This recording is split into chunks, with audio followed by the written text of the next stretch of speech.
বীর মুক্তিযোদ্ধা বরিশাল প্রেস ক্লাবের সাবেক সাধারণ সম্পাদক আইনজীবী নজরুল ইসলাম চুন্নুর জানাজা নগরীর টাউন হলের সামনে অনুষ্ঠিত হয়।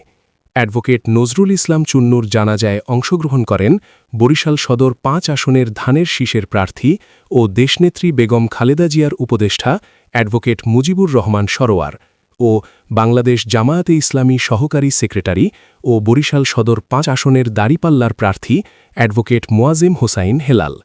বরিশাল মহানগর বিএনপি আহ্বায়ক জিয়াউদ্দিন সিকদার উপস্থিত ছিলেন। বরিশাল প্রেস ক্লাবের সাধারণ সম্পাদক এস.এম. জাকির হোসেন।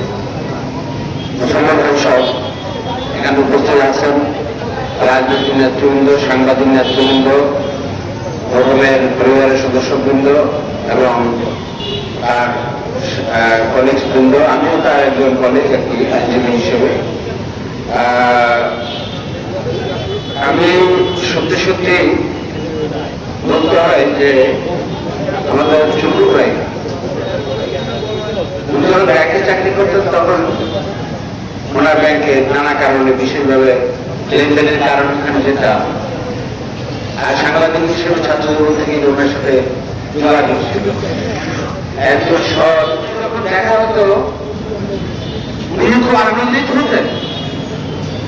আর আমারও খুব ভালো লাগতো যে আমি একজন কথা বলার লোক চুন্নু ভাইকে পেলাম। মনে হয় ভাষা বা ঘন্টার অধিক কথা বলে কথা বলতো না।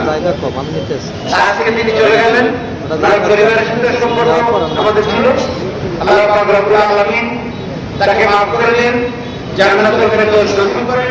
আপনাদের কাছে বরিশাল প্রেস ক্লাবের পক্ষ থেকে আপনাদের কাছে অনুরোধ করছি, আবেদন করছি যে তার কোনো ভুল ত্রুটি হয়ে থাকে তা আপনারা আল্লাহর কাছে তাকে ক্ষমা করবেন।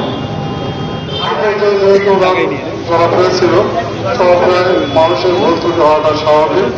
ওনার চলার পথে যদি কোনো ভুলভ্রান্তি করে থাকেন, কোনো আচরণ যদি আমরা কেউ কষ্ট পেয়ে থাকেন। ITV বাংলা।